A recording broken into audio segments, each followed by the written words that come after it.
AI is this new thing, and it's like, how does that AI enter into the counseling space? Something I'm exploring, something I'm open. I think it's really full of potential. And just give you one story, an example. So back in the day, when I used to be helping people with cravings or whatever, just to get them going, I'd have a list of 30 different ways of dealing with cravings. We'd talk to maybe 10 this week, 10 next week, 10 the week after, identify some that work for you, try them out and learn about them. Pretty good process to get somebody's skills for dealing with cravings up and running. Which people appreciated, because sometimes they had these cravings and they've no idea how to deal with them. Is often where you start. And then there's loads of ways of dealing with them. Let's find the ones that are going to work for you. It's a good process as a part of the many themes in the counseling. And that's what I used to do.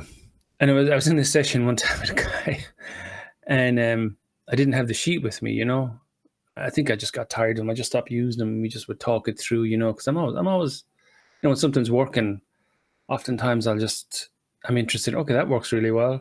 Let's explore something new. So it's kind of what I'm like. I'll be using a certain approach for a few years, and then I would say, okay, I need to mix this up for myself. So instead of using that sheet, I used to just talk it through with guys, get clients, just get it up and running. But this one, I said, you know what, that's interesting. So I gave him one example of it, which was just simple distraction, just splashing your face with some cold water. And I said, that's an example, and we can discuss lots more. And then I just said, but you know what is interesting? You can always just ask AI.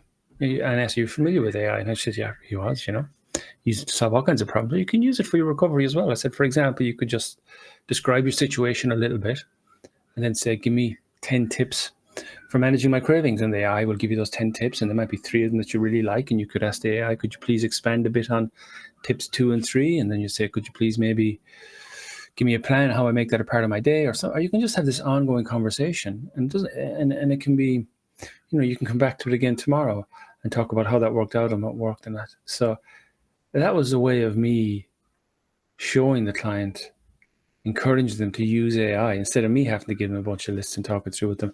And then if they're using AI during the week to come up with ways of dealing with cravings, they could talk about that with me once a week, which is great. It's just adding layers and layers of support or recovery capital to this particular challenge of recovery. And as well as that, I could literally just, if somebody wasn't too used to it, I could say, well, let's get the laptop out and start talking to AI with the client there, asking questions, getting them used to it, showing them this process. So I just think it's a wonderful asset to recovery. And I think as counselors, it's something that we can bring to the sessions to show them and help them find a way that's meaningful, engaging to them, that they feel comfortable about using AI. Again, if they're not, that's fine. We can just, there's nothing wrong with just talking about it or printing off a list or stuff like that. But I think really most people are very excited about this possibility, and they're very excited about maybe checking it out and using it, and then talking with you again next week about how they used it. And the interesting thing is, of course, if they start off with just using it for one aspect of their recovery, such as cravings, I mean, they're going to end up having all kinds of conversations with AI, which is just going to make it richer and more possible. And of course, the key to using AI well for recovery is always use some sort of a tool like the recovery tracker to track your progress as well, to make sure that the work you're doing with AI is actually getting the job done as such. So yeah, it was an interesting new area in counseling that I'm, exploring more and more and discovering.